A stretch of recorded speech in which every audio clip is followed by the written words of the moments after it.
BitSwap is the hottest new way to trade tokens. Crawling all the top decentralized exchanges, BitSwap will get you the very best price and value for your trades. BitSwap is changing the game. Try it now at bitswapdex.com. Welcome to Rice TVX. You've just tuned in for the latest episode of the Rice Crypto Show. Today, I am joined by crypto economics expert Rafael LaVerde from the Crypto Vigilante. I invited him on to learn more about him and have a discussion about Bitcoin, privacy, and much more. Before we get into it, visit ricetvx.com and sign up for my mailing list so you never miss an update or new Rice TVX content. You will also find my various social media links and more.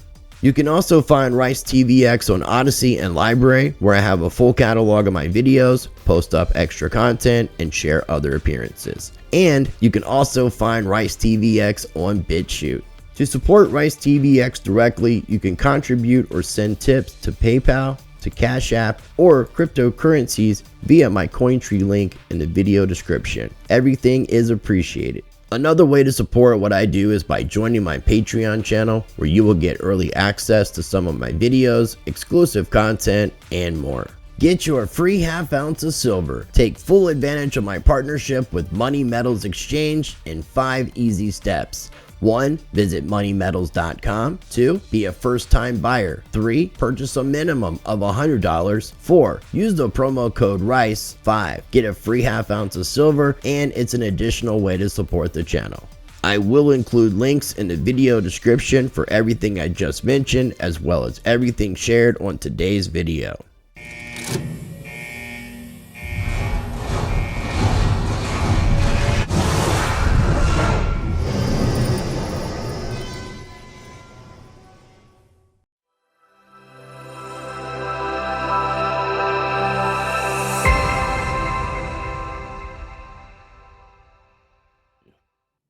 All right, ladies and gentlemen, joining me on today's episode of the Rice Crypto Show is Rafael LaVerde. He is with Crypto Vigilante. Raf, I appreciate you coming on the show. How are you doing today?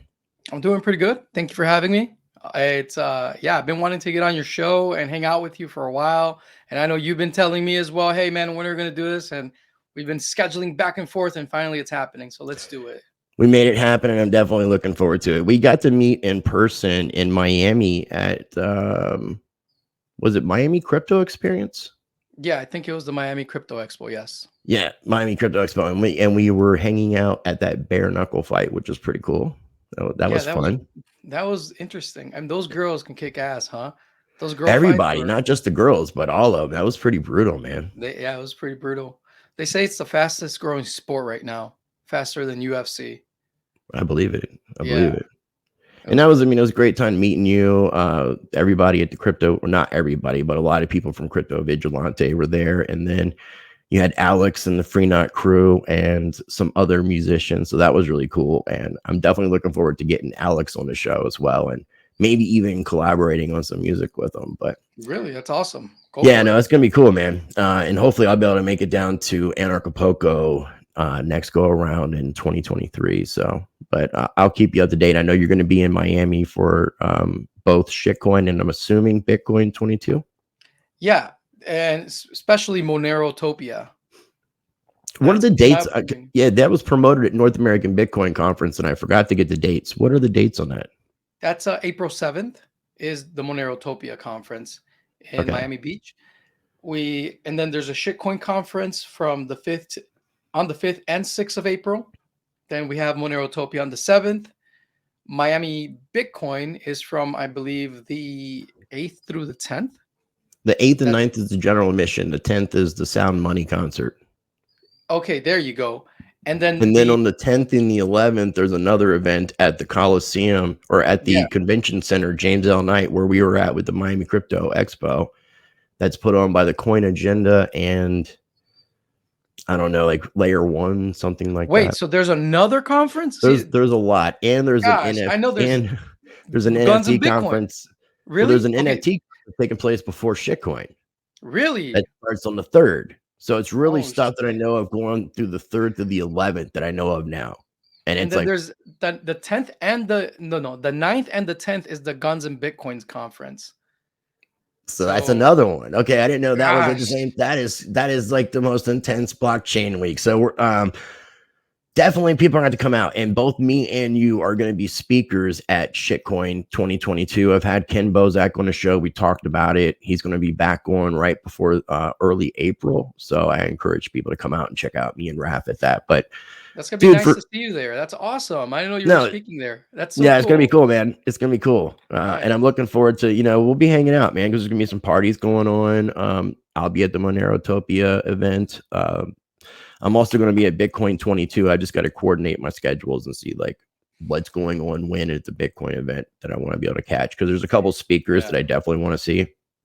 Jordan Peterson's going to be there, which will be really interesting. You know, everyone is thinking of the Bitcoin 22 conference as like the big conference, and it really is. But from what I'm gathering right now, it seems like all of these other conferences are eating up that Bitcoin conference. I mean, I knew of 4 conferences happening simultaneously. Here you go and tell me about 2 more I did not know about. Hey, and And there's here's another probably other one. ones. There's There's probably other another ones. one on the 12th. There's the Mind Your Own Fucking Business conference thrown by the Pirate Chain community. Surely. Mhm. Arr. Our baby, yeah, Arr. I've done yeah. a So video that's on Pirate Coin. I like Pirate Coin. there you go. Yeah, Pirate Chain's awesome. Um, yeah, no, I like, and I'm really a big fan of why am I drawing a blank of the name? The chain that it comes off of Komodo. Komodo. Okay. Yeah, See, because basically I was never really into Komodo. pirate chain is just literally a private version, literally. Right on. Yes. Yeah, and those the creator of that coin is anonymous. It could be a person or a group, kind of like Satoshi. Nobody really knows the creator. So there's some pretty cool backstory when it comes to Komodo and Right on. even the creation of pirate coin, pirate chain. So, well, let's get into you, man. I'm a big fan of Jeff Berwick, and he's been on the show. I love Crypto Vigilante, and I love Dollar Vigilante. Ed Bugos, me and you have met. I'm going to share links for the YouTube channel, websites, and stuff. But for people who might be unfamiliar with you, aside from the fact that you're with Crypto Vigilante as a crypto economics expert, and I like to say cryptonomics, you mind kind of giving people a little background as to who you are? Sure. I came into crypto starting off with the studying of Austrian economics. I was involved in politics with the Ron Paul campaign, but most specifically with a super PAC for Ron Paul, which was key in electing Thomas Massie, Kerry Bentivolio, and a bunch of other awesome libertarians like Justin Amash throughout the United States. So after that run of 2012, I gave up on politics. I'm like, this is just a waste of time. And so I started. By then, I was already pretty active with the Mises Institute, and we had what we called the Mises Circle at the University of Texas in Austin, and it was a reading group that discovered Bitcoin. Within that group are a lot of people that went on to do incredible things in Bitcoin, and these friends of ours, we just grew together in Bitcoin. By then, I had already discovered Jeff Berwick, and I started going to a lot of the early Bitcoin conferences. And before I knew it, I found myself being in the middle of helping a lot of early Bitcoin startups source capital or become known to investors. The creation of the Bit Angels Network came to be during the 2012 conference, the Bitcoin San Jose conference, if I'm remembering correctly. And so the Bit Angels Network became the investing arm for the Bitcoin space at the time. And I was my job was, because it was kind of like something that it's not like a formal business. It was more of a bunch of people that are enthusiastic about Bitcoin, getting the word out, going to different investor conferences, teaching them about Bitcoin. And before I know it, I find myself in the middle of introducing Bitcoin to family offices and all types of investors. So one day someone told me, man, you're working almost like a venture capitalist for Bitcoin. At the time, I didn't even know what venture capital was. And I'm like, well, okay, sure. I don't know what that is. I randomly I met Matthew Mellon, the heir of BNYU Mellon and Carnegie Mellon, and I started helping him out understand the space better. and working with him in Wall Street with an outfit of which was one of the first venture capital funds in the space, I quickly realized that I really wanted to work more with libertarians and anarchists and go back to my roots. Mm-hmm. And so I left Wall Street. I left all of that because I really wanted to take Bitcoin there. But when I got there, I realized that their mindset was not ready for the potency that crypto anarchy is about. Yeah. So I'm like, okay.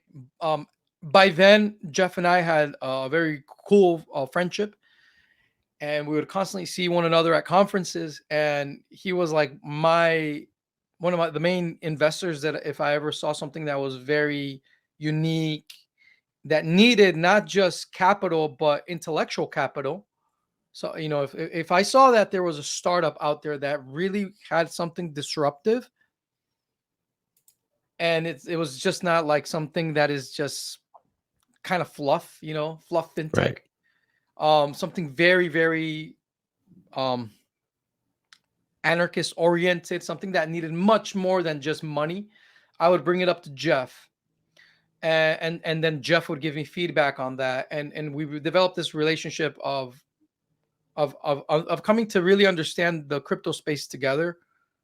At the time, it was like 2013. Jeff came to me, he's like, Raf, it would be really cool to have a Bitcoin vigilante. And I'm like, okay, cool. But at the time, I was a privacy enthusiast. There's no way that I'm going to be a public person. And so I kind of walked away from that, went to Wall Street, did the whole thing there that I told you about, then came back years later, and I was still kind of, growth hacking all of these startups in Bitcoin, helping them out. And Jeff comes up again. He's like, Raf, I think this is time for a crypto vigilante. Help me find someone. And I'm like, I'll help you find someone and I'll help you out, but I don't want to be the public person. So it was really funny because he's like, what about this guy? Go meet him at a conference. He's going to be at the conference where you're going to be. Go talk to him. Tell me what you think. And I'm like, yeah, Jeff, he's cool, but I think this, maybe this other guy. We just kept looking at different dudes. And in a very subtle way, I felt Jeff telling me, like, kind of without telling me, why don't you do it? I didn't want to do it. I don't want to be Right. public. I don't want to be out in the open. I love my privacy. So finally, I'm like, Jeff has a badass audience. Jeff is someone that people trust, and Jeff is coming to me for help in this. If I were to help him out, I'm gonna bring in the A team, people that are the best in crypto, and that's what I did. I brought Mr. X. Then we brought in the first guys that charted Bitcoin in the Bitcoin talk forums, Mr. A, Mr. W. Just all-star cast of just badass dudes that those guys will forever be anonymous. If you scroll down, you'll see Mr. A, Mr. W, then we have Mr. Z, Mr. P. Yeah, there's all kinds of anons on here. But in reality, these guys were very well known in the early days of crypto. These guys are like rock stars. They really are. The thing is that they just want to be private, so they came up with these pseudonyms so that they kind of have, and it's actually pretty cool for the subscribers because they have to kind of prove themselves all over again under a new name, which is actually awesome. It's actually the best deal we could get as a business, because now they're motivated to prove themselves. Because one thing is for me to tell you that Mr. A and W were amongst the first guys in the world to chart Bitcoin in the Bitcoin talk forums, meaning that they have the most experience in charting Bitcoin than anyone else and crypto on the planet, and that they were the key guys behind what was known at the time and for many years as the leading technical analysis financial magazine or in the world. I've actually Bull Bear Analytics. They were the Bull Bear Analytics guys. So any crypto OG that knows, Bull Bear Analytics now knows that Bull Bear Analytics is part of Crypto Vigilante. And that is as much as I can say about them, as much as they've given me permission to talk about them and their previous kind of quote unquote life. But yeah, so pretty much Crypto Vigilante is the fusion of Dollar Vigilante, Crypto Vigilante, and now Bull Bear Analytics coming together. It's really what it is. So Mr. A is somebody who I've talked with you about this before, but me and him have had communication. There was somebody that subscribed to Crypto Vigilante that hooked us up, and really cool guy. So I definitely can back up what you're saying. I don't know him personally, and I don't know anything about him beyond his privateness, but everything that you shared pretty much has been backed up in He's a conversations badass that I've man, had. and he's not scared to speak his mind. Oh, and the And music thing is really cool too.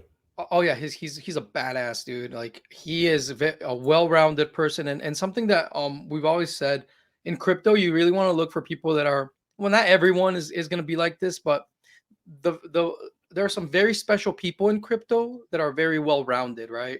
And he's one of those individuals that is very well-rounded. Like he understands OPSEC very well, and when it comes to technical analysis, man, woo, he's something else. Him and Mr. W are something else. Um, and they're very objective because they in a sense I get caught up on the fundamental analysis, and Mr. A has no qualms to step in and say, like, literally call me out. Hey, sure, we can philosophize and talk about this all day long, but at the end of the day, what matters is what the market is showing us right now. So to get that sober perspective is very healthy for me, because I can get caught up on the ideas, the crypto economics, the fundamental analysis, which he would even say is probably the most important aspect of everything we do. But there's something very sobering about talking about fundamental about the technical analysis, because these technical analysts just cut through the bullshit and show you the market as it is right now, and it's very brutalist, very stoic. So I appreciate them a lot for being so stoic, and they Well, if serve a you huge need in within the network that we have.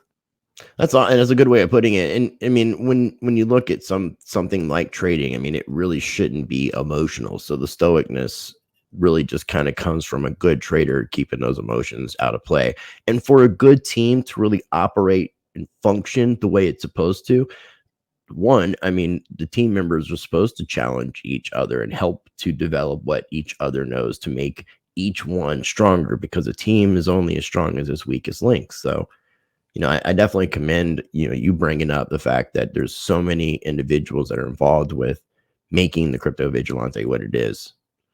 With Yeah, and you being the unreluctant chosen face.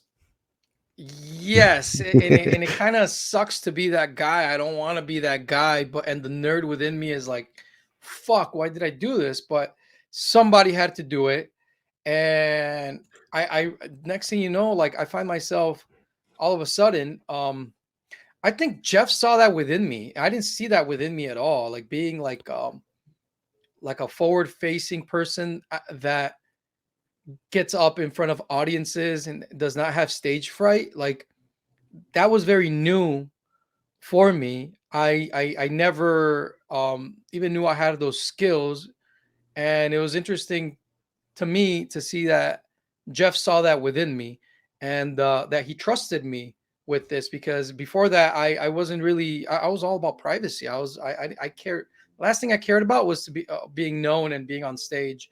Right. So for him to have seen that in me, that goes to show that, like, I don't know, man. It's almost like a blessing in a weird way. You know what I mean? Like he Yeah, saw something 100%. that I didn't see in myself, and I kind of trusted him, and and and then he kind of coached me and pushed me, and I'm like, okay, cool, man.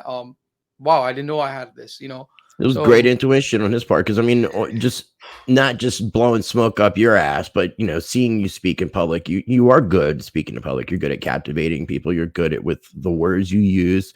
Me and you're very aligned in our thinking. So I appreciate what you're doing, and I get that you wanted to kind of stay behind the scenes, man, but sometimes people don't always get what they want. And the way that I like to put what we do, even reluctantly, is it's a dirty job, but someone's got to do it. And, unfortunately, yeah, we got the shovels. We're here to pick, start digging. So it's a dirty job, man. But people need to be woken up as to what's going on. The biggest travesty, I feel, one of the biggest travesties is our monetary system, how it's based on debt, how it the fractional reserve banking, and how the whole system is just corrupt and just ultimately is designed to keep us as individuals as slaves to this system. You have to participate in the system to participate in the world. And then we had this awesome technology come out called Bitcoin, and it started to change things. I mean, I know we've had gold and silver, but this is something that's a little bit different. Obviously, a lot of people that watch my channel are very familiar with the different properties of such and why gold is different than Bitcoin and vice versa. But there are some similarities. So you said privacy is a big issue with you. One of the Obviously not anymore, right? Well, but I in the mean, open. but I can see that with the coins that you support and the projects that you like. A lot of that is in privacy.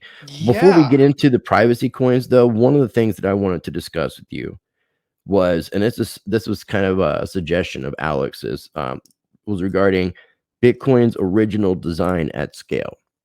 Okay, Because so yeah. I'm familiar with the hash wars, with the block size issue, with the civil war that took place.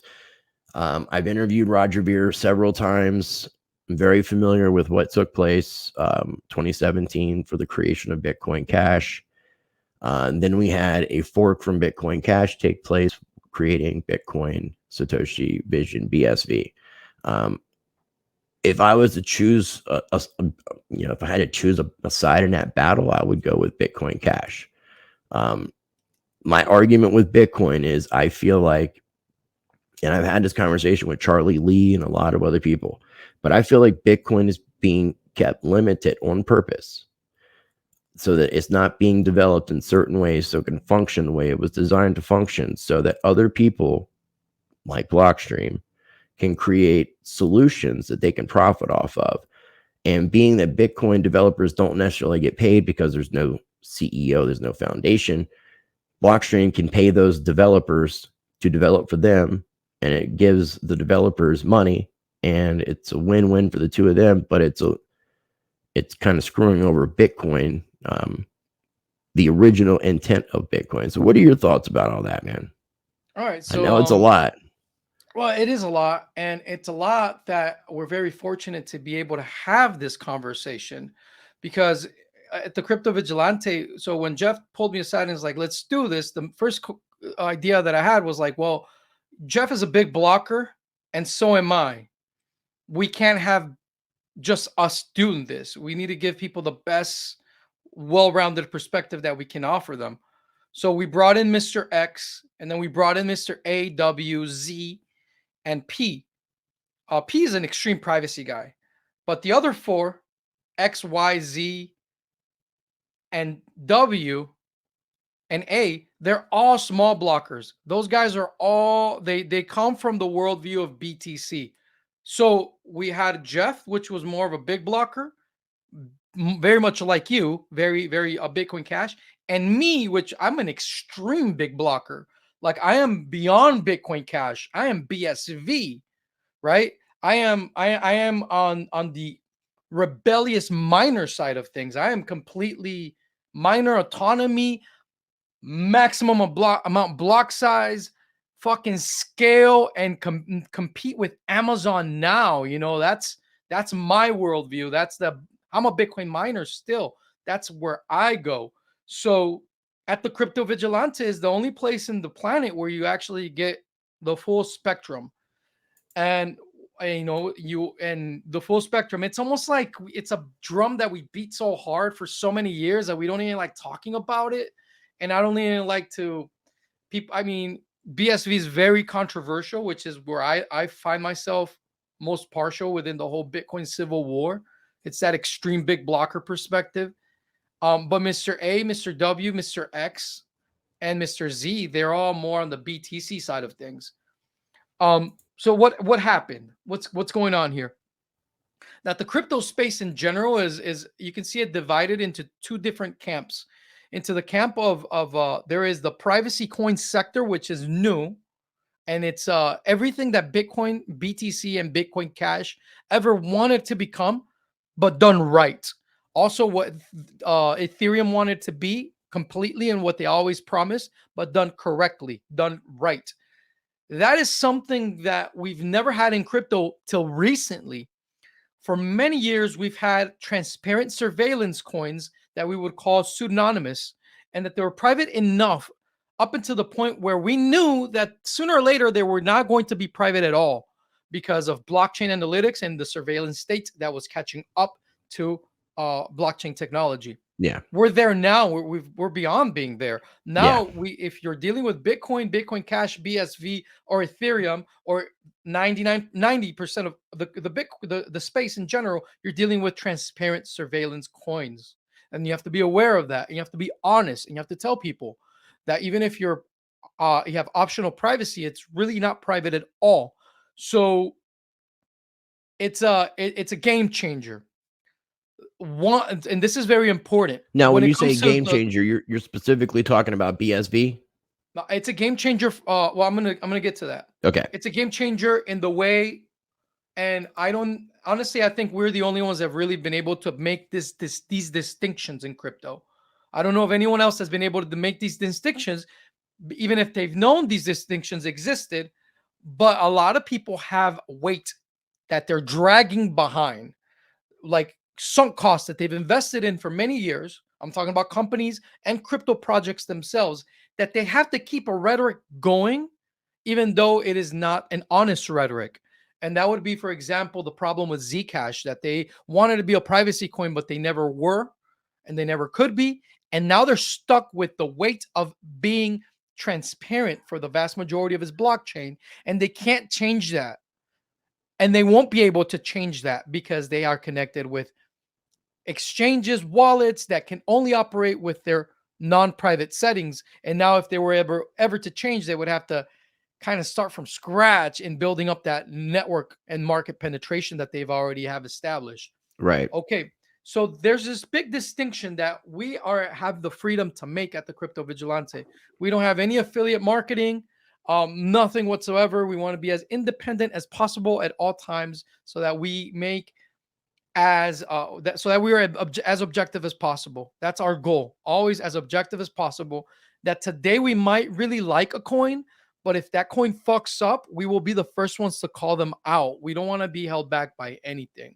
You know, Okay. we love Monero, but if something happens with Monero and Monero fucks up in any way, we're going to be the first ones calling them out. You know, we have no qualms of doing that. So we have this world of extreme privacy and this world of extreme Surveillance. The language that we use is very important, right? We, and as anarchists, will call it surveillance, but there is other ways of looking at it. They are protocols that also give you honesty, right? Extreme honesty, enforced honesty for everyone participating, which has use cases in the market. We can't deny that it doesn't, 100%.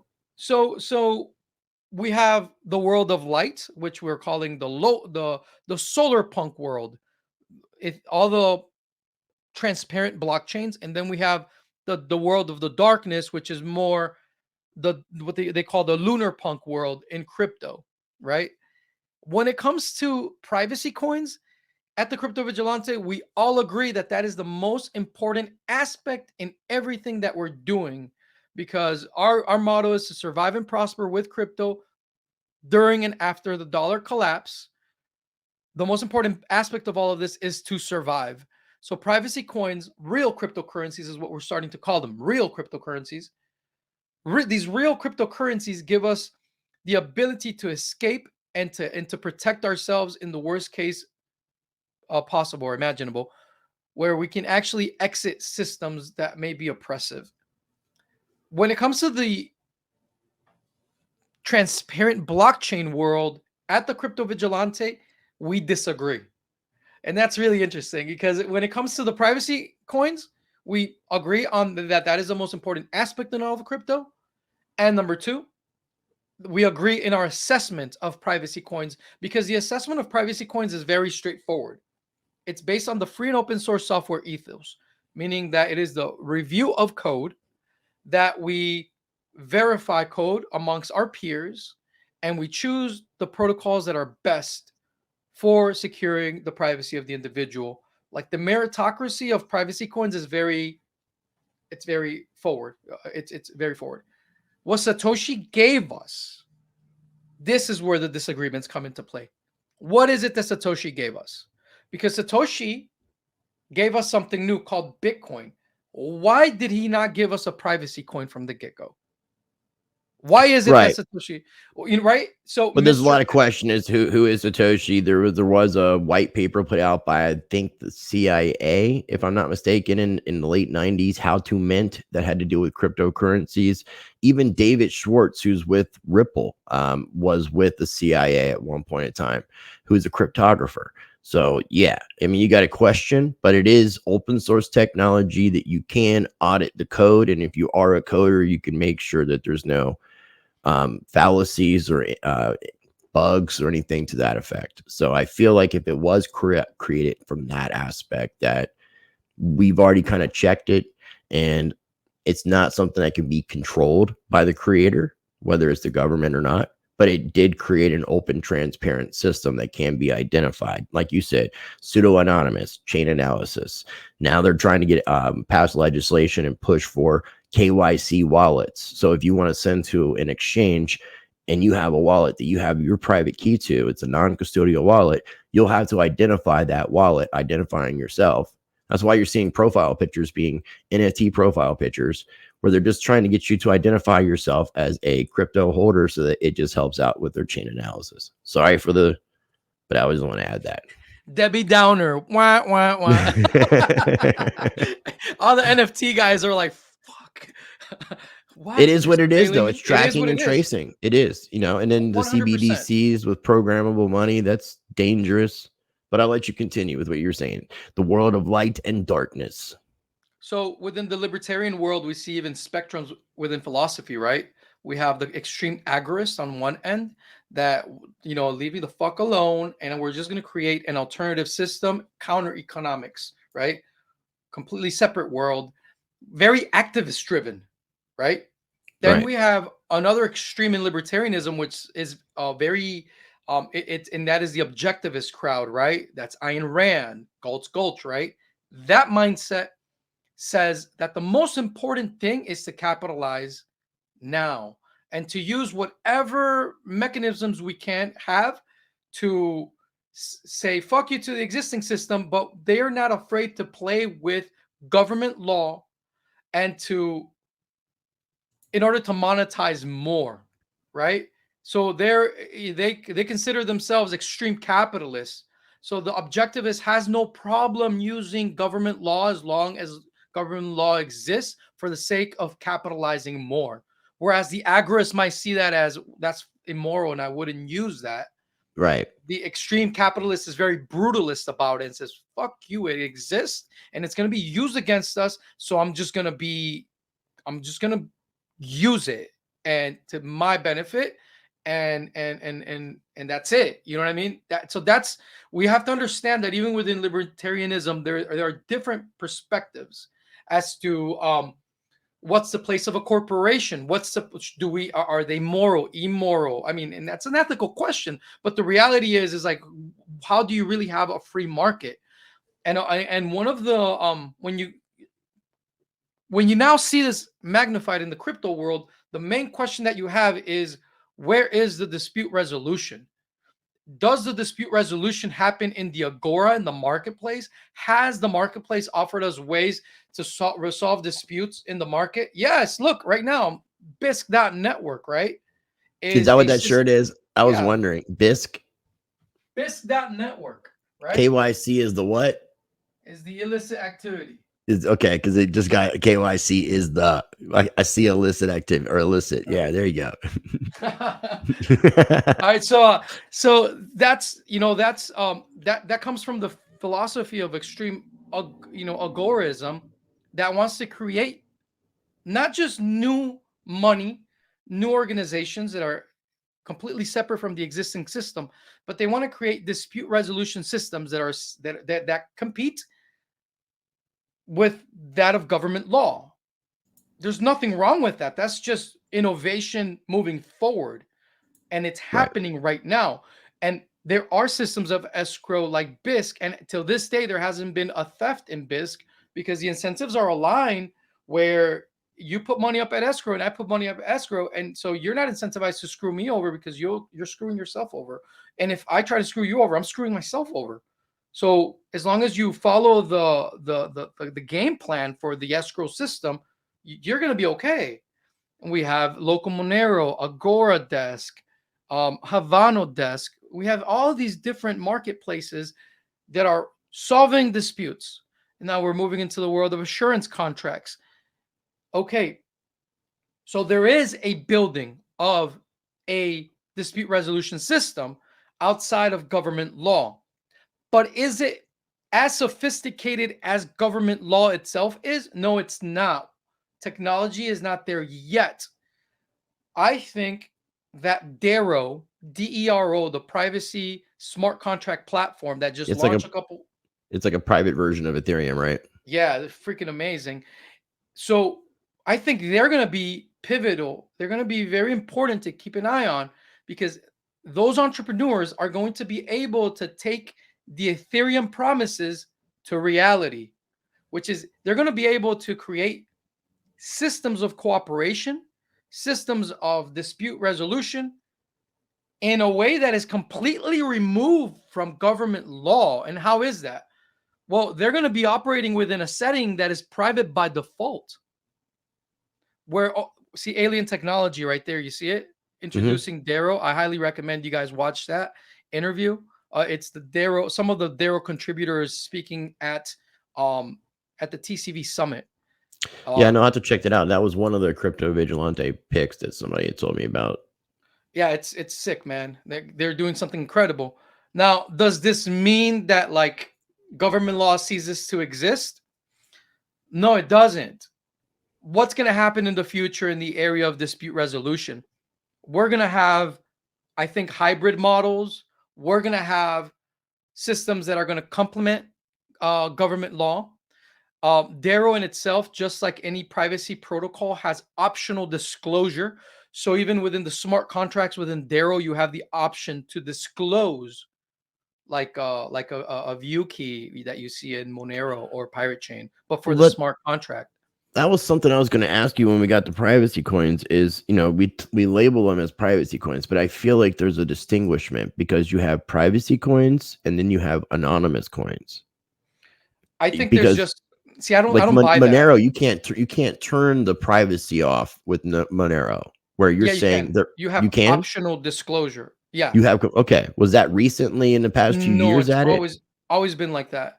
So Monero and Pirate Chain have always had optional disclosure, where you can choose to disclose the information. Yeah, I'll send you a view key. So let's say I'm in business with you, and it's a business where the dispute resolution in our agreement is government law at this jurisdiction, right? Okay. What we're doing with the using of this privacy coin is that we're keeping financial voyeurism away from our business. So imagine I was managing a family office with billions of dollars, and you were doing something with me as the manager of this family office. The limited partners, the shareholders of the family office, would never want for us to be dealing with a transparent blockchain. That would be crazy, right? Because this is a secret sauce of how we invest our money. So I can give you, for the sake of compliance with the SEC and the whatever regulator, a view key that serves as that triple entry accounting. Okay. That is necessary in the face of any possible future dispute resolution that we might need to engage in. But that's optional. That's up to you and me. Well, I'm learning with something Bitcoin, new because it's not optional. It's by default that you're open to surveillance, right? Right. No, I didn't, but I didn't know that there was an option with that with Monero. So I definitely learned something because I thought that there was a difference of the coins that had the option of being able to reveal the information versus those that didn't have the option, that were truly anonymous. This is the distinction that I think you're referring to, and the distinction relies with Bitcoin itself, right? They call that privacy, but not anonymity. What does that mean? This is the analogy that they give you, which at the Crypto Vigilante, we kind of don't agree with this analogy. This is what they say. They say that privacy is buying an airplane ticket. You're sitting next to someone that that you do not know about them.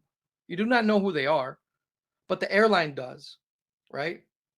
So if something happens between you and that other passenger, the dispute resolution of the airline or the government law would solve that dispute between you and the other passenger. Right. When it comes to an anonymous coin, what we call it the Crypto Vigilante, a real privacy coin like Dero, Monero, Wownero, or Pirate Chain, is that all you know is that an airplane is in the air. You don't know how many people are in there. You don't know who's in there, and it's just dark. You don't know, it's a void. You don't know what's going on in there. So that to us is privacy. Now, if you want to disclose, that's up to you on an individual basis to disclose to whom you're dealing with. Here's a view key for this interaction right now. Right now, for everything that I do, but just for the interaction that I'm having with you at this present moment. That is what the view key gives you. So my perspective on the Bitcoin civil war is this, and this is where me and my business partners disagree. My business partners are aligned with the BTC and Bitcoin Cash worldview, which say that Satoshi wanted to create a privacy coin from the get-go, but him or they fell short. I don't believe that. No, I don't either.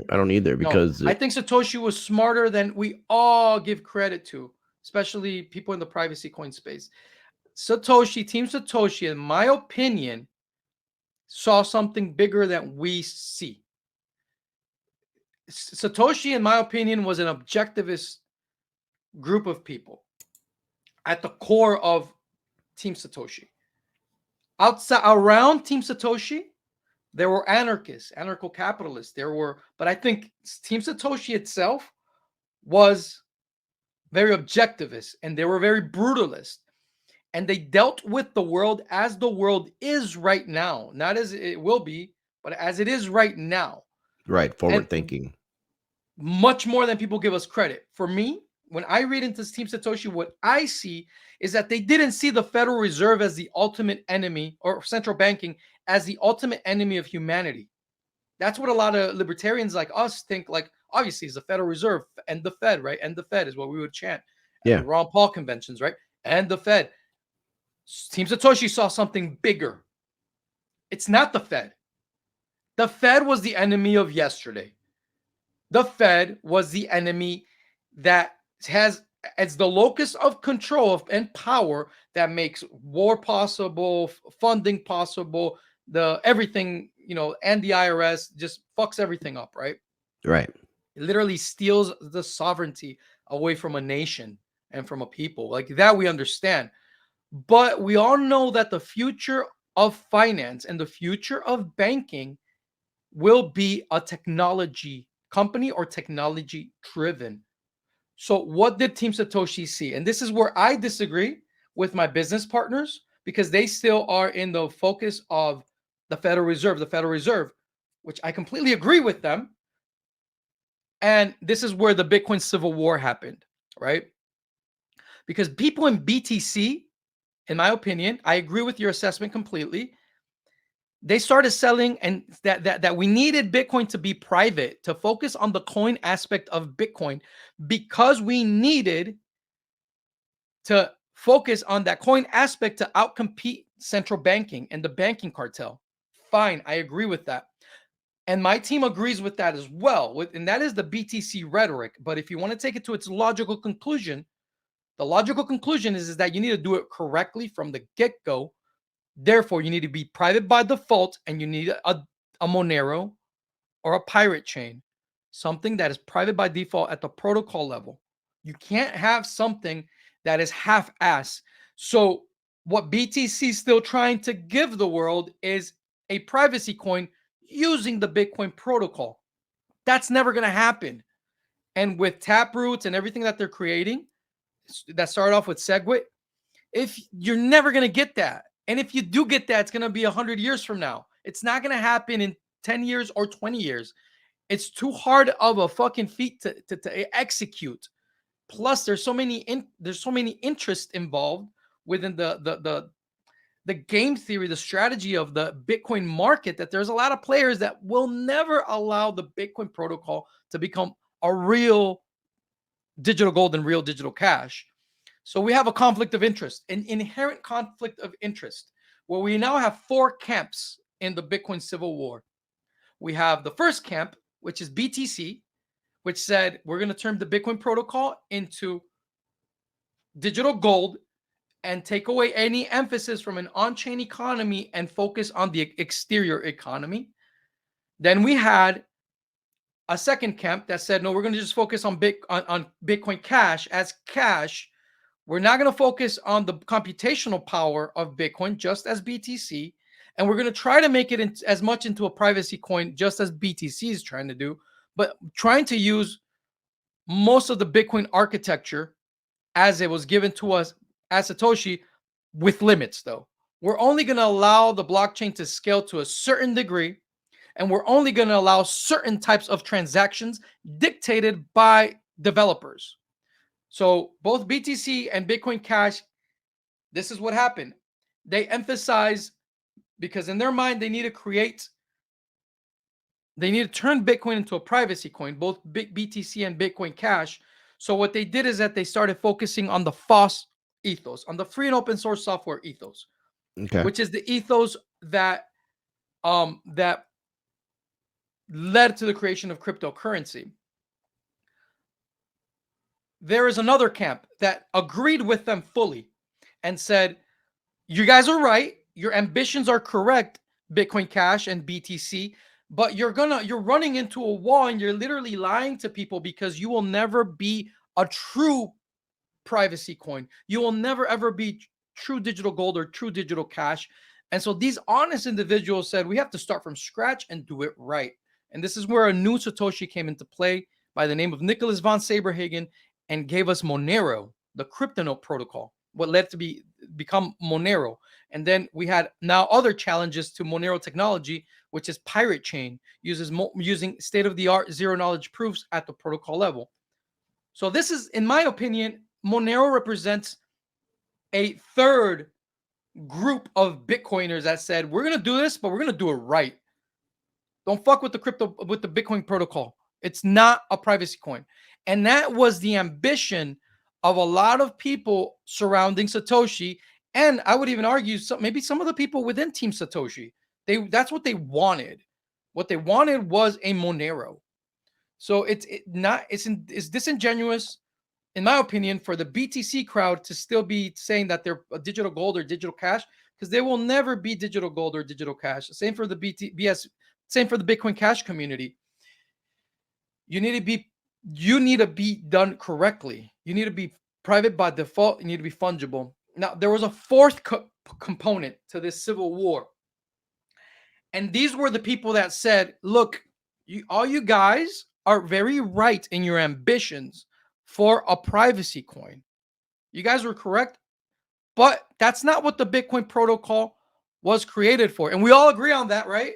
The Bitcoin protocol was not a privacy coin, right? That's why Monero had to start from scratch. Those Bitcoiners have to start Monero from scratch. That's why Bitcoin Cash is trying to change the Bitcoin protocol into something that is more fungible. That is why BTC is trying to change it into something more fungible. So we all agree on that Bitcoin was never supposed to be a privacy coin. And you guys are trying to change it. Some of you guys think it's a trite endeavor to even try to engage in trying to change it. Okay. But this is where we disagree.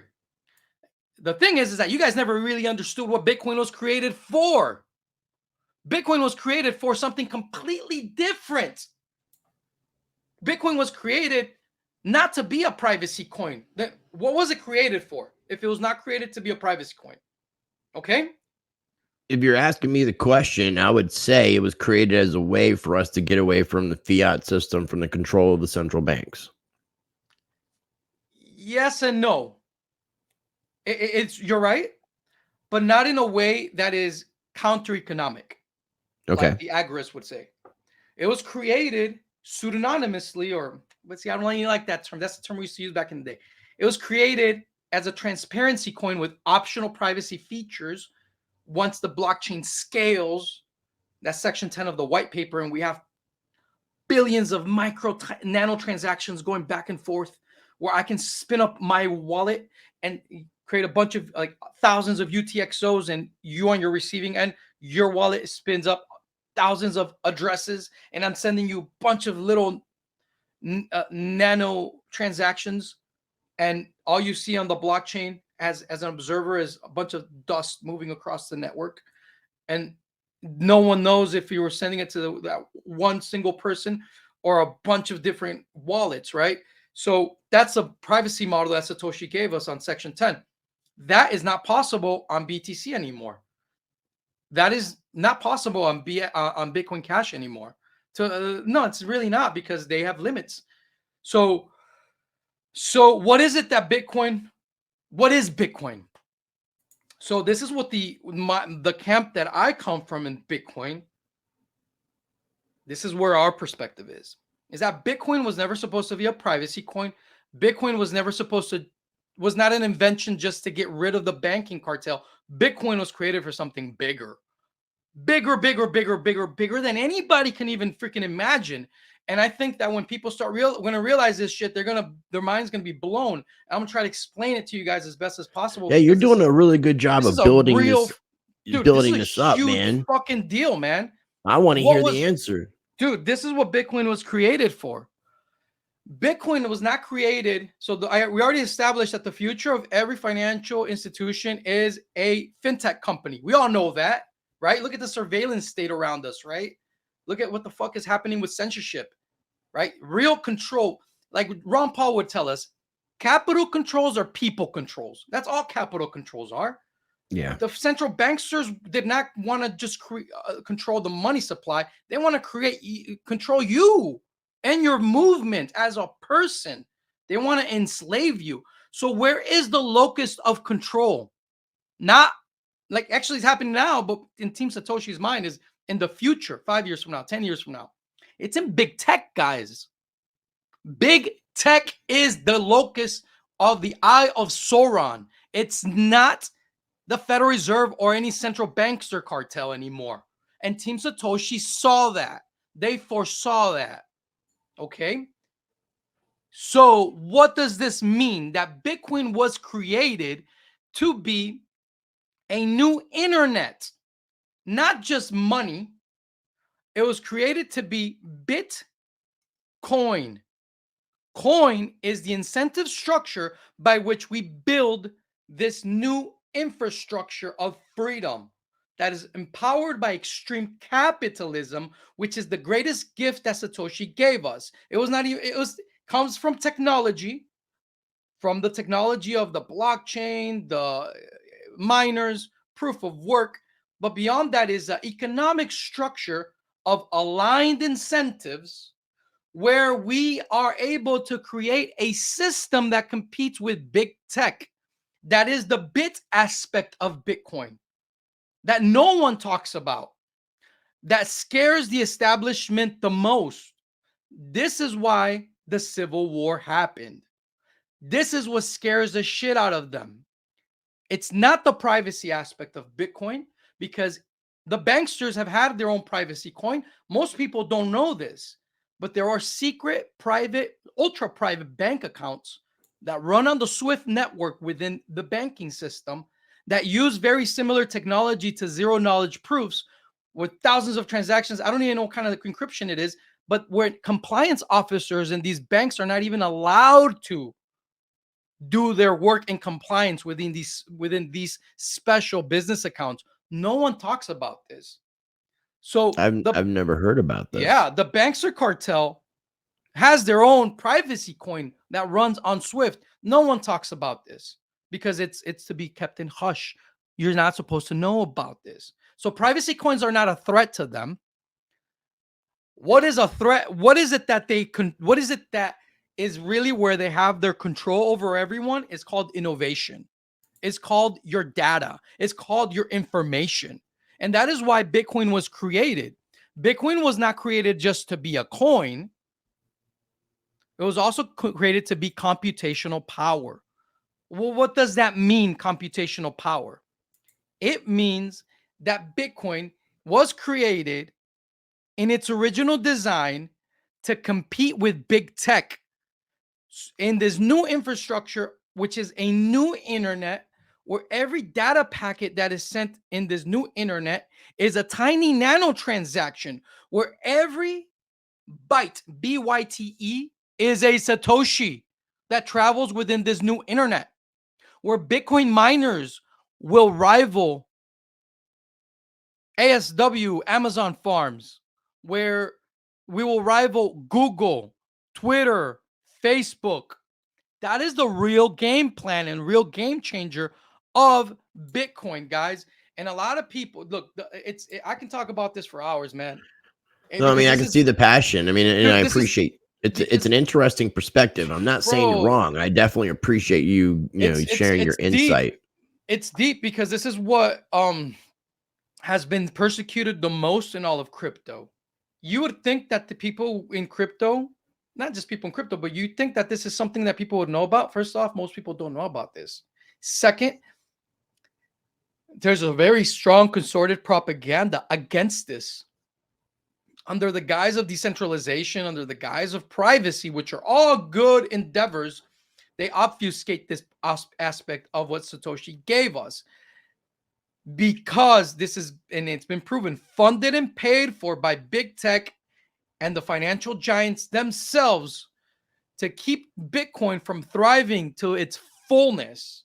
I see Bitcoin Cash and BTC as crippled coins because they don't offer you the privacy that they should and that they would desire to offer you, and that they're selling people maybe offering in the future. Now, is there privacy on BSV?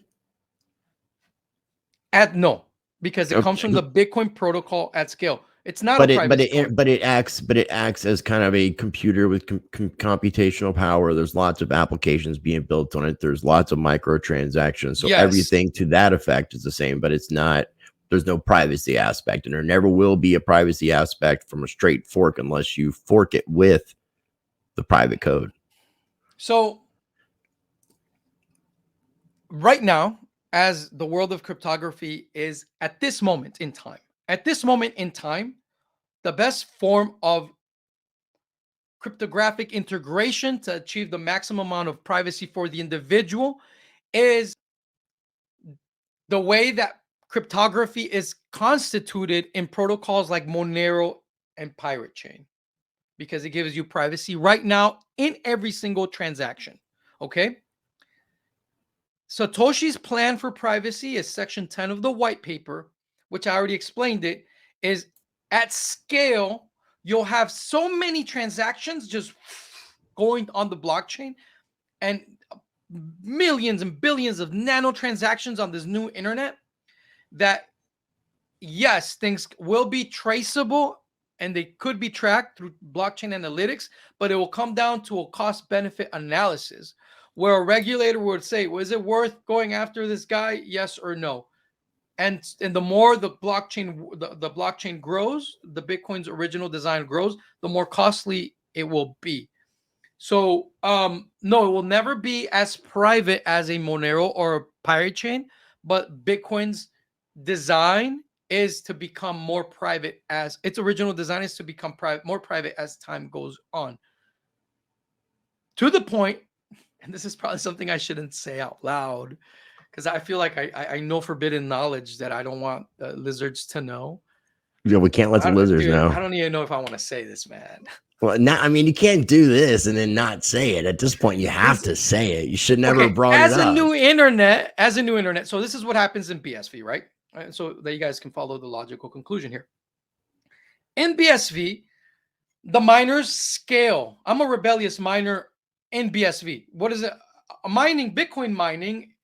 A miner can mine BTC, Bitcoin Cash, or BSV. I can point my miners to any of those three chains. I mine BSV because I'm a rebellious miner. What does that mean? I don't want to be told by any central planner or any technocrat what I can or cannot mine, what I can support or cannot support. I am open to all types of innovation. I am open for entrepreneurs to build whatever they want on the Bitcoin blockchain. If they want to build whatever they want to build, as long as the market says, yes, we want it, I want it. One of the biggest lies and bullshit propaganda that we saw throughout the Bitcoin Civil War is on Bitcoin Cash and BTC, they would tell you can't do certain things on the blockchain because that is spamming the blockchain. And my question was always, the fuck are you to tell me what spamming the blockchain is? If as a miner and as an entrepreneur, I process something of value for someone in the network, then it's a valid transaction and you shouldn't get in the way of it. So what happened is that MBSV were finally able to embrace Bitcoin's computational power for the first time in history. What does that mean? That we're able to use Bitcoin smart contracts, Bitcoin script to write smart contracts. We can put data on the blockchain. We can create applications on the Bitcoin blockchain. We literally right now, the first iteration of applications on the Bitcoin blockchain have been applications and startups that are showing you how the most popular of the current internet 2.0 applications can be built on Bitcoin's original design and better. And that's why we have Relica.world, Twetch.com. When it comes to NFTs, we are seeing that Bitcoin's original design is the only place where the NFT actually comes alive, because the actual full content of the data of the NFT lives on the blockchain. Any NFT that is on Tezos, It's stored on a cloud. It's stored on Amazon servers. So all you're Right. getting on Ethereum is a proof of Amazon server. That's all you're getting. There's a proof that something exists on an Amazon server. That to me is not an NFT. I don't own any. So people have been offering me, hey, well, Raph, here's a free Ethereum NFT. And I'm like, I just can't. First off, I'm not going to use Ethereum. It fucking sucks. I mean, in every regard, it just duped a lot of good people into building on it because they don't know any better. I'm here telling you guys that there are things that are better. But yeah, Bitcoin's original design, BSV, the whole NFT lives on chain, and it costs pennies to mint NFT on chain. And not just does the NFT live on chain, but the NFT itself can be programmable, meaning that the NFT can come alive. And the simple example I give people is, imagine if there's a picture of a centipede that every 100 blocks of time grows an extra pair of legs, right? You can do that. We have NFTs that are like music on the blockchain. That's a Jamify.xyz, right? We have many things being built that cannot be built anywhere else in all of crypto. And this is where we come now to where we're at in this war. We are right now seeing something that no one else in crypto has seen before. No blockchain on the planet is being challenged and attacked by big tech. Only BSV. Why is that? Because BSV has technology that big tech wants. Mark Zuckerberg needs the technology on BSV, but who I consider people that were part of Team Satoshi, they patented a lot of these technologies because IBM, Alibaba, and a lot of entities throughout the world were patenting blockchain technology because they don't fucking care about free and open source. Right. But Satoshi, Team Satoshi, in my opinion, being the objectivists that they are, they're not afraid to use government law. So what they did is that they patented a shit ton of stuff.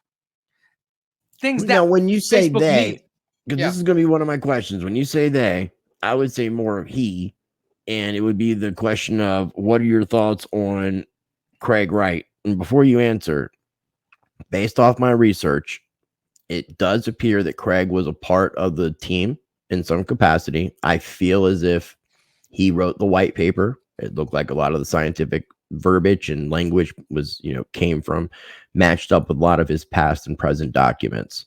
I don't believe he was Satoshi. I don't believe he was the progenitor, the creator, the starter of it. I don't believe he had that kind of coding skill.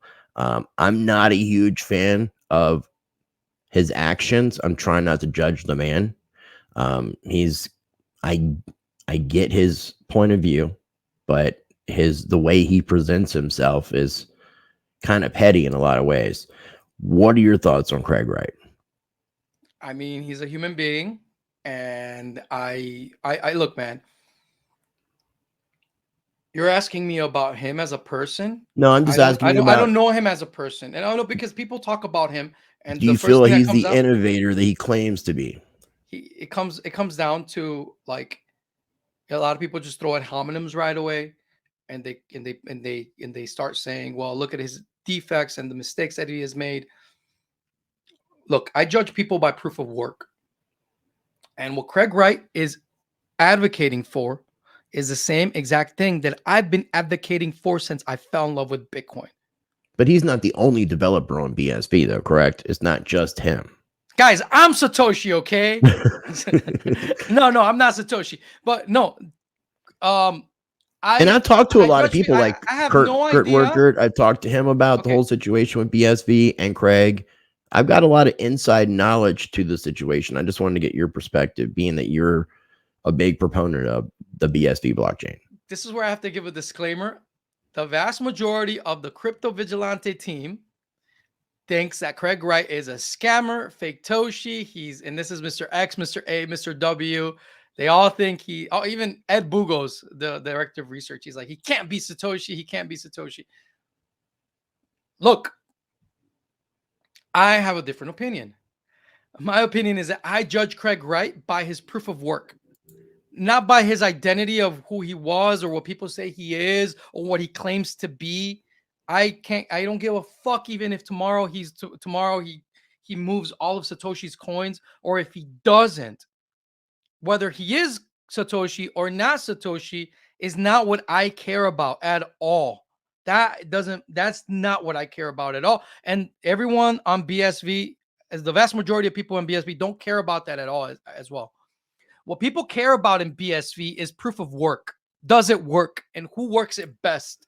We see that BSV is the best place to build, the best place. I mean, obviously, if you want to build something that works with the world as is, with governments as is, an open, transparent ledger, BSV is the best Ethereum out there on the planet right now. It's showing it. More than half of all transactions on the network, on the entire crypto space, are happening on BSV, even though it's the most delisted, persecuted network on the planet. It is BSV and Craig Wright. They're being right now taken to court by Mark Zuckerberg and Jack Dorsey and a bunch of big tech. I didn't hear about that. Yeah, dude, check it out. Go to Suing Copa, the Craig? Copa trial. Yeah, they're suing them. Copa Okay. trial. The Kleinman COPA. case I was familiar with, but I didn't know there was another case going Oh, on. this is the big one, man. It's just And that I this know is what he's happened. patenting. I know he's been patenting the hell out of stuff. So when you brought up patents, I had to bring up Craig. Well, if you patent something, you have to have proof for the patent, right? Right. So all of a sudden, this is all of a sudden, fucking Jack Dorsey and Mark Zuckerberg are libertarian heroes. Oh my God, guys, did you guys know there are people to be trusted? Did you know they care about your freedom, privacy, that they care about you owning your own data? And did you know that they are also there? This is literally what fucking BTC maximalists are implicitly saying. They are telling us that fucking Mark Zuckerberg is a Bitcoiner that we should trust implicitly. I haven't heard that, but I wouldn't Because they're doubt not it. saying it up front. They won't say it up front. But if you go to the Bitcoin 22 conference, like when you go to the Bitcoin 21 conference last year, you saw literal shrines for Jack Dorsey. Yeah, Dorsey, but not Zuckerman. But Zuckerberg is now part is now part Meta. Facebook is now part of the lawsuit against BSV because they want the original Bitcoin technology. And these guys, these entities are here telling you guys that they care about free and open source software. The biggest technocratic tyrants on the planet all of a sudden care about your internet freedom? Right. Really? And you guys are listening to this and like pretending like, oh yeah, these guys are they need to be trusted.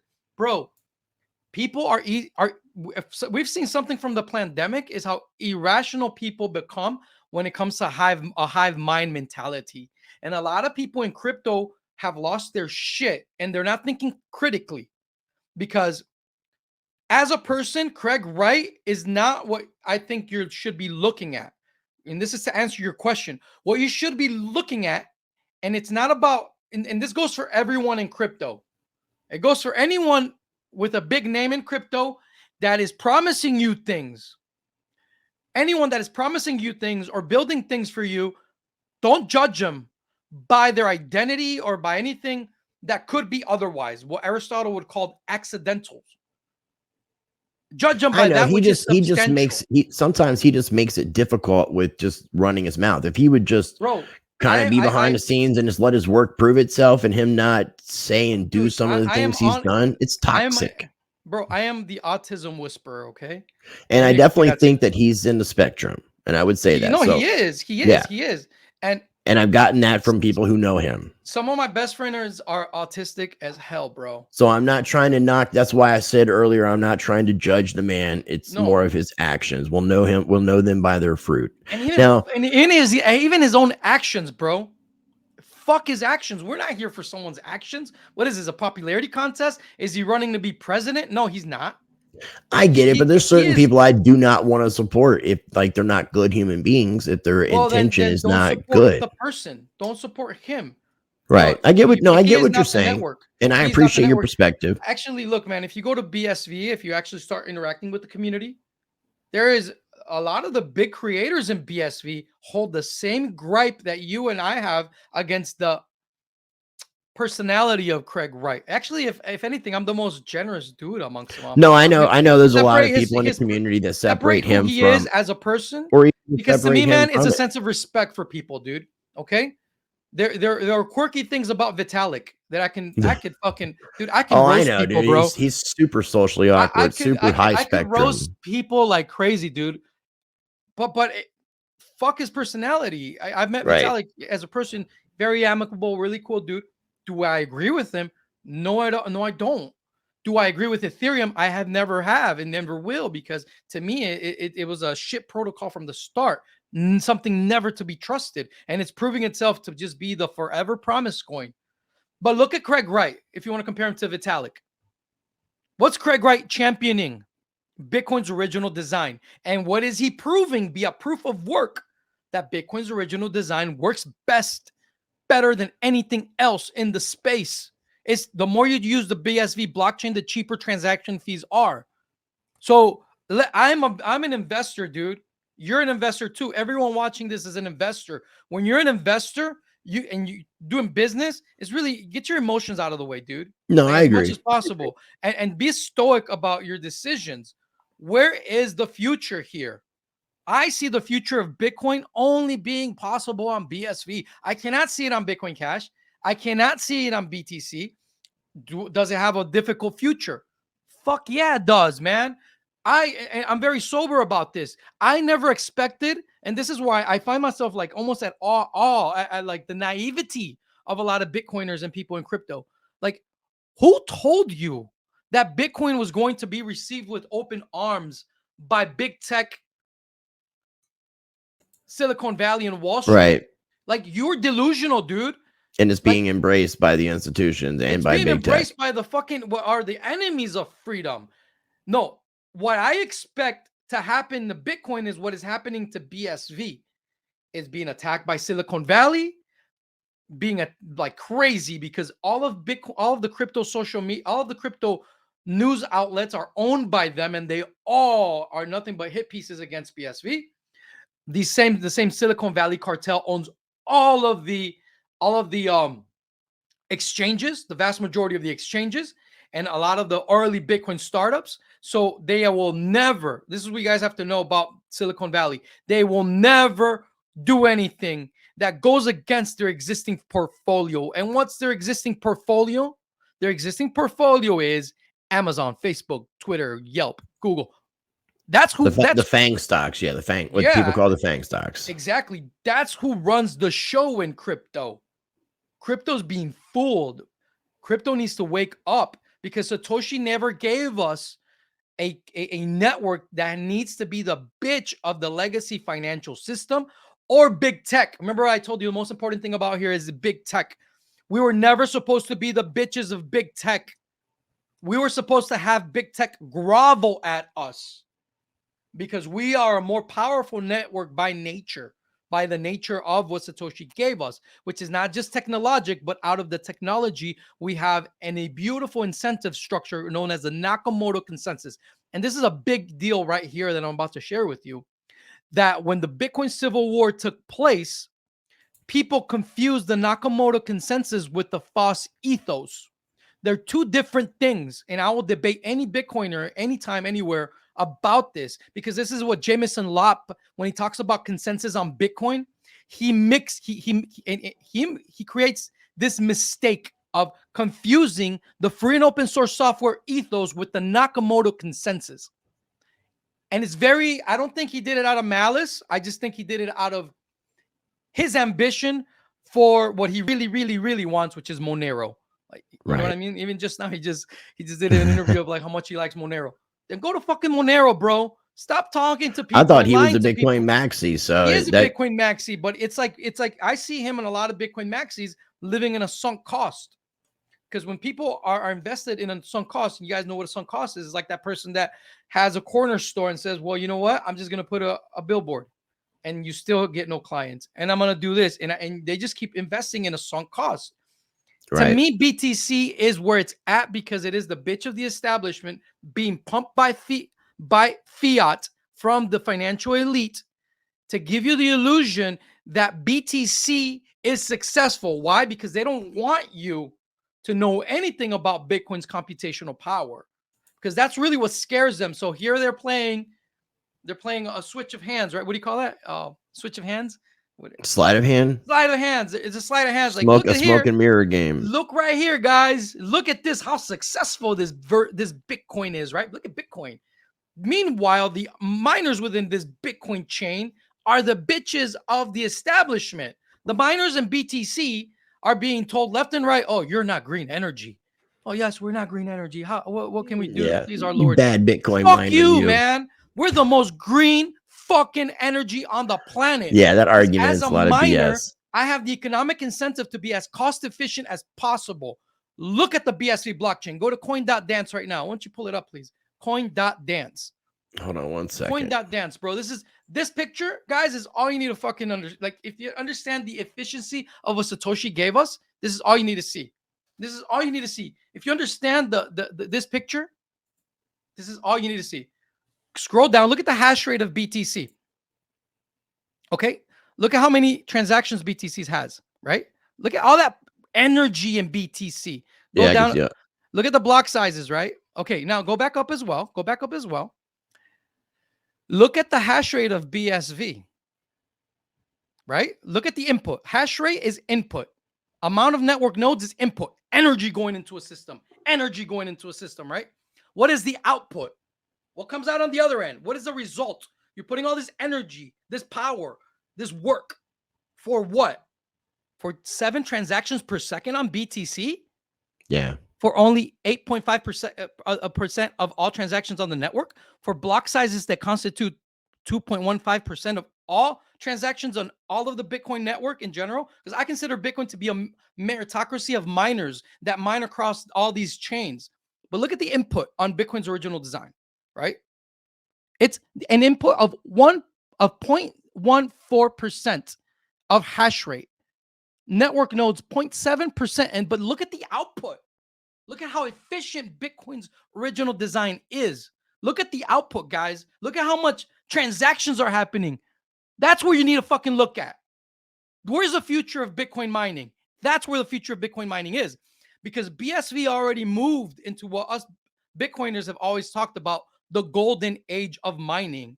The golden age of mining is the age where you as a miner make more money from transaction fees than you do from the block reward subsidy. The block reward is a subsidy, as Satoshi gave us, to jumpstart the Bitcoin economy. Bitcoin is supposed to be an economy on chain that rivals Silicon Valley and rivals big tech. How does it rival Silicon Valley? Very simple. You and your buddies just create a front end. You don't need Amazon servers anymore. You don't need Oracle, you don't need any of those guys anymore. You just plug your startup, the front page of your startup, to the Bitcoin miners as the back end of your business. Fuck you, big tech. You don't need money from Silicon Valley to build a back end infrastructure of servers and shit. No, that is what the miners are there for. And we're ready for you and ready for your business. So you plug and play. Twitch.com is a perfect example of this. They receive no venture capital, just bootstrap, and is one of the most badass startups in the world right now. One of the fastest leading social networks on the planet because they are embracing the fullness of Bitcoin. And it's so kind of like a Twitter, right? it's like a Twitter, but it's not a. It's like when you use Twitter after using Twitch, you feel dirty, man. Like you're Right. like in the People's Republic of Twitter, bro. It's like disgusting. But when you use Twitch, it's like super capitalist, super anarchist. It's super cool, dude. It's like you pay for everything. People pay for you. It costs 2 pennies to post something, and people pay you 5 cents if they like your post, or 8 cents to, and 3 cents to branch your post. That's like to retweet your post.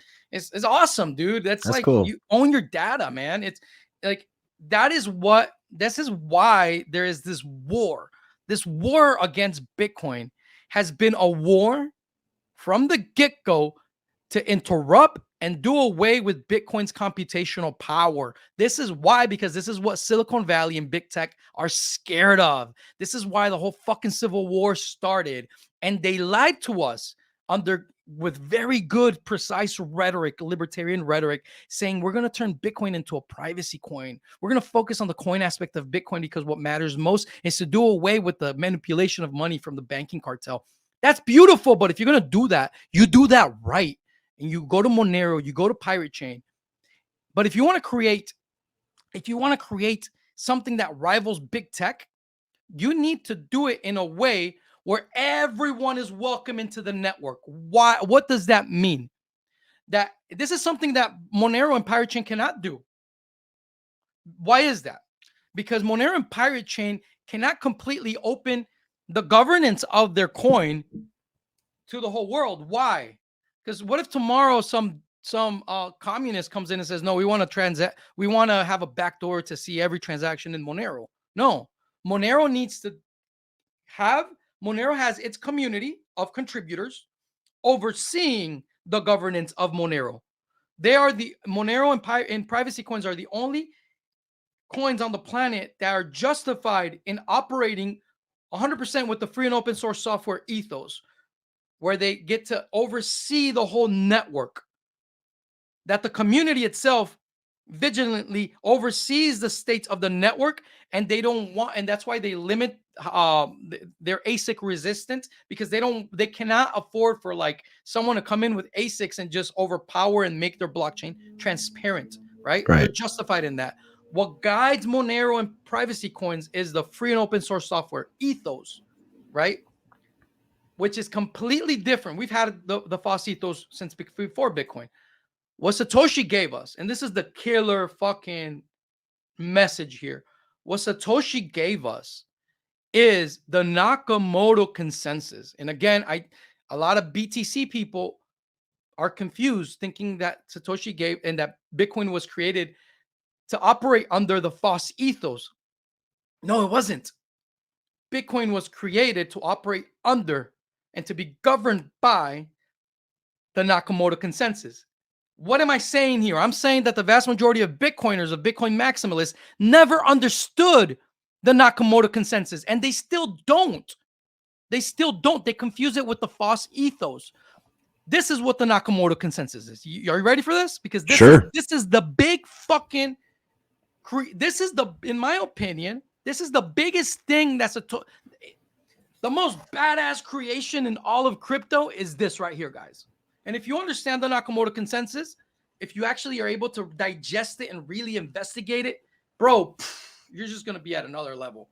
And you're going to geek out and you're going to fall in love with Bitcoin more than you've ever fallen in love with Bitcoin before. And the Nakamoto Consensus is this. Okay. Satoshi gave us a meritocracy of miners that when they are autonomous, as they're supposed to be autonomous, because the miner is the entity that has most to lose in the entire network. If I own the coin, I can exit out of the network if something happens easily. I can short it, leave it. Mm-hmm. If I have a company, just a company, I can pivot to something else in fintech. If I don't want to be part of the Bitcoin network for some reason. But when I buy miners, specialized computers that are just for the sake of protecting the SHA-256 network, I cannot pivot. I am committed. And not only am I committed, but I'm committed on every single block of time. Every single block of time is a tiny little civil war that happens every 10 minutes. Every 10 minutes, there is a little war in securing the network where I'm verifying what you're doing as a miner and you're verifying what I'm doing as a miner. And I'm competing with you and you're competing with me in being the most honest and valuable miner on the network. And whoever is is the best for the network wins that block and moves closer to the center of the network, is what we call it, and becomes the more interconnected node in the network. Interconnectedness in Bitcoin is incentivized. So it is this network of honest miners that protects the network. And it is a competition that stackles on top of each other over time. It's a Stackelberg competition where if you are giving the network most value, you move to the center of the network. And if I give them the network more value, I move and then you move. And we're all just stacking value on top of a value in Bitcoin. So the Nakamoto Consensus is a consensus. This is the big thing, guys. The Nakamoto Consensus is consensus by extreme capitalism. It's not consensus by politics. It's not consensus by central planners, as the vast majority of cryptocurrencies on the planet. I would say, to be completely honest, man, all of them but BSV operate under a governance model that is centralized, dictated by central planning technocrats that oversee the network, that lie to people and tell them that they're giving people decentralization, but that decentralization is overseen by a group of centralized developers. And that happens in all cryptocurrencies but Bitcoin's original design. And the only cryptocurrencies that are justified in acting in this way are privacy coins. And I explained why already, because they operate by the FOSS ethos. The FOSS ethos is their meritocracy. And that is a meritocracy that should be honored, and it fucking is awesome, and it works for privacy coins because their goal is to be completely private for the individual. The meritocracy, this is the big deal, guys. What Satoshi gave us is a brand new form of meritocracy. A meritocracy that has to do with proof that is proof of work in its ultimate form. That is the meritocracy of the of the Nakamoto Consensus, where miners compete in being the most valuable guardian of the network and protector of the network, and in being the most profitable for the network. How do they compete? I already explained that. It's by competing and being the most valuable, the most secure for the network. So that is the meritocracy that Satoshi gave us. And what comes out of that is a system of aligned incentives where everyone is oriented in cooperating as they compete with one another. We call that a co-opetition, a cooperative competition. And it is in this dynamic that we are able to scale in ways that no one else in crypto is capable of. Because a miner, when he has complete autonomy, has a direct connection with the market in real time, in ultimate proof of work, which is what us miners in BSV are. We operate under ultimate proof of work, where we spend energy and then we go into the market and try to give as much value as possible to make the space that much more valuable for entrepreneurs and users. And so this is something that does not happen in BTC. The dynamic there is completely different. The dynamic there is that there's a centralized group of developers, the core devs, that oversee and run the network, and they tell miners what to do. And they tell everyone what to do and what this is what we're going to run. And they give you a false sense of democratic socialism where we're all going to spin up a node, which is nothing more but like a little window into the blockchain, a do-it-yourself block explorer. And then they say, well, we all voted for this. No, dude, I could have fucking voted 100,000 times if I would have rented out 100,000 Amazon servers, and then you guys would have never even known that you were Sybil attack. But that's not how Bitcoin's supposed to work. Bitcoin's supposed to be governed by proof of work, by extreme. Not even the word govern is appropriate when we use Bitcoin's original design.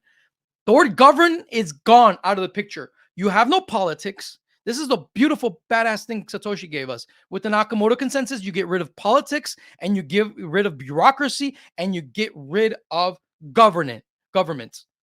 And in my opinion, this is my argument actually for why BSV is an anarchist coin. And in the past, I've had conversations with Craig Wright about this. And it's almost like I lead up to the logical conclusion and he's like, fuck you.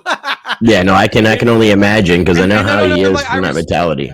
I respect that because he's playing the role he's supposed to play, which is that of an objectivist, a person that embraces the world and government law as it is, because Bitcoin was never supposed to be a privacy coin. So what do you do when you embrace the world as it is, as an objectivist? You embrace all of it, and you're not stupid about government law. One of the biggest things and revelations that I had in my experience in all of crypto was realizing how dumb people are when they work within transparent blockchains and they want to disregard government law. You're a fucking idiot if you do that, because you are playing in a fishbowl. I can see exactly what's happening, and it's just me and my little computer. Imagine the power that blockchain analytic companies have in surveilling with added metadata on all the users. You're fucked, man. It's crazy. So if you're not complying with the law in a transparent surveillance coin, you're an idiot. If you're telling people Bitcoin is private, or any Bitcoin protocol is private like a Monero or anywhere near it with privacy features, you're lying to people. You're lying to people. That's plain and simple. Right. What Bitcoin was created for was to be a truth machine, an honesty machine, a value machine. So what does it do? What does it do? Through the Nakamoto Consensus, we're all incentivized to be part of this network because it's more efficient and more profitable. We're seeing that right now. BSV is the most profitable, most efficient, and fastest network in all of the crypto space. No one can beat us. No one can beat us. And those that think that they can beat us, they have a completely different component that is not proof of work, or they're using second layers, or they're using a whole different network topology that robs the user from the small world network that brings people together. That is Bitcoin in its original design, where I am removed 2 hops from all the rest of the network. That doesn't happen. People will say, well, Cardano stores NFTs on chain. Cardano is composed of 2 blockchains to begin with. It's a completely different network topology, a computational layer, a financial layer. Bitcoin's original design is one single unified layer. And let me tell you why the confusion really is and why it happens. It's because of economic illiteracy. People are scared of capitalism. And a lot of the BS arguments that you hear against miner autonomy and miners being able to mine whatever the fuck they want is the same anti-capitalist arguments that we've heard forever from central planners, communists, and just any fucking statists that are scared or don't understand capitalism, and they think that capitalism needs to be controlled. So therefore, that same mentality came into crypto, came into Bitcoin, and the miners need to be controlled. They need to be limited in what they can mine. They need to be controlled and subjugated to an authority. That's what happened here. Bitcoin's original design says, fuck you. We're rebellious miners, and we're doing what's best for the network. And we're complying with the fucking law, because you would be stupid not to comply with the law in a public blockchain. Because Bitcoin, this is what's cool about Bitcoin. Bitcoin gives people freedom by extreme capitalism. It is extreme capitalism that will outcompete anything that is centrally controlled. So in my opinion, and this is my sincere opinion, bro, is that the vast majority of blockchains on the planet are not centralized. I don't consider Ethereum centralized. I don't decentralized. I don't consider BTC decentralized. I don't consider Bitcoin Cash decentralized. Why? Because these blockchains are controlled by central planners that tinker with the base protocol. As long as you have governance by a group of technocrats, you're not fucking centralized, because when shit hits the fan, the technocrats are going to call the shots. Bitcoin's original design was designed to truly be decentralized. How was it designed to be completely decentralized? Because you give miners complete autonomy over the network, and the miners emphasize one thing that Satoshi gave us, which is the one thing: competition. Competition, free competition, unfeathered competition. Competition when anyone can compete, and where I can be better than you, and you can be better than me. Okay? But is this this communist rhetoric of egalitarianism that has come into crypto that says that no, a miner cannot be better than me. Therefore, we need to control it and keep it simple. And under the guise of decentralization, that's just another form of egalitarianism. We need everybody, anybody in the world needs to be able to become a node. And then you have that what you have in BTC, where now everyone is in nodes. They think they're a node, they're not a node, but it's this egalitarianism, dude, that came into crypto. No, real Bitcoin's original design, and to me, Bitcoin is the protocol, not the ticker symbol, run by exchanges controlled by Silicon Valley. Bitcoin is the protocol, not the ticker symbol. Bitcoin, the protocol, is stable and fixed. What does that mean? That since it's stable and fixed, the rules of the game are the same for all of us. And there is no central planner or group of technocrats that can tinker with the protocol and say, well, this is what Bitcoin is now, and this is what this is the game plan that we have. And this is what we're dealing with now and what we will deal with in the future. And the only blockchain that offers me that is BSV. So, and it's the only place where I can actually compete. And I respect that, man. And so the decentralization is market driven. And it is the only place on the planet that I see where decentralization truly comes forth from market forces and market drivers. Well said, man. And I definitely love your perspective, man. And, we definitely are going to have to continue doing more conversations like this because I've thoroughly enjoyed it. We're at the 1.5 minute mark. It's 10 o'clock my time. I've had a long day. That I love this fucking topic, dude. Yeah, I can tell, man. I can totally tell. But dude, one thing, I've enjoyed this conversation thoroughly. Dude, this is not good for business, right? Being pro BSV is the worst thing you could be doing for business. There's so much hate for BSV in all of crypto. It's the most delisted blockchain. I know you promoting it is not a popular position. I mean, I know there's going to be, I know that a lot of people are going to be commenting, but see, like, in order for us to think we know what we think we know, we need to challenge what we think we know to solidify those things. So that's what conversations like this are all about. Whether or not in the end we agree to disagree on a particular matter, that's a completely different subject. But the conversation has been awesome in your time, and I really appreciate it. My business partners completely disagree with me on all this, okay? At the Crypto Vigilante, you get the whole enchilada. You get all perspectives, not just my perspective. I'm the guy out here talking because all those guys are anonymous, but those guys completely disagree with me, man. Like, they completely disagree. Well, I appreciate the honesty. I appreciate the honesty, and like I said, we're definitely going to do this again. Maybe we can do something potentially in Miami if we both have some time, but I'm going to have links for everything that we talked about, including the Crypto Vigilante YouTube channel. If you're not subscribed, go subscribe. Great videos. You can also find them on Odyssey and Library as well.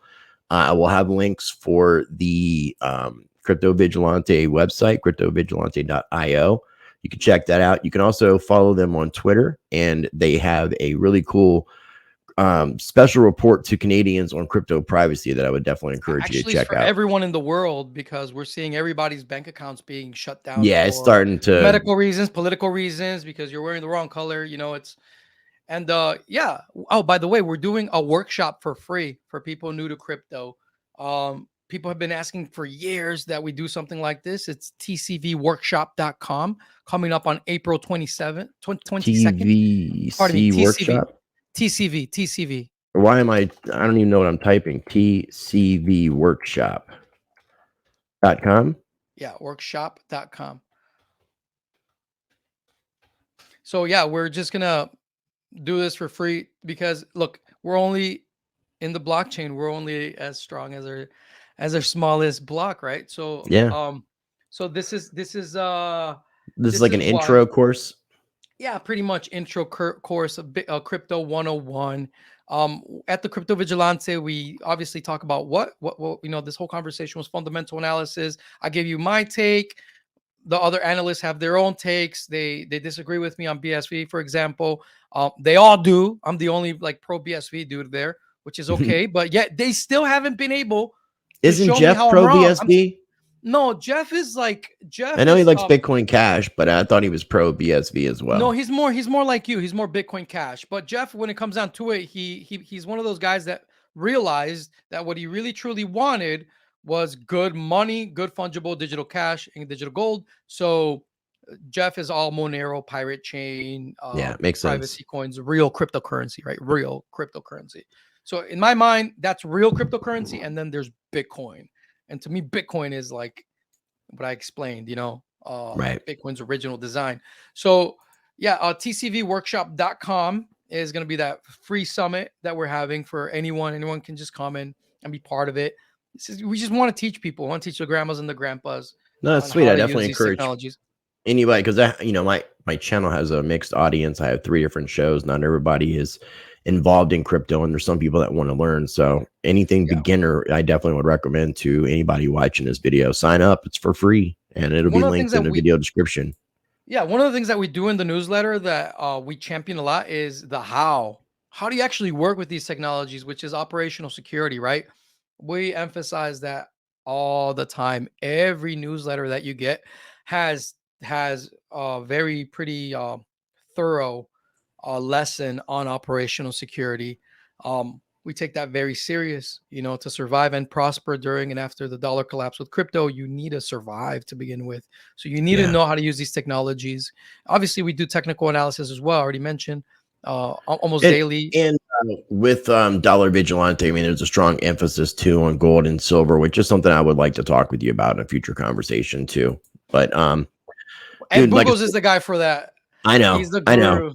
Well, I mean, I still would like just to get your personal thoughts in a future conversation. We got a lot to talk about. We just kind of scratched the surface, man. Yeah, but Socrates says that when you have a question, you go to the experts. And to me, worldwide, the expert is Ed Bugos.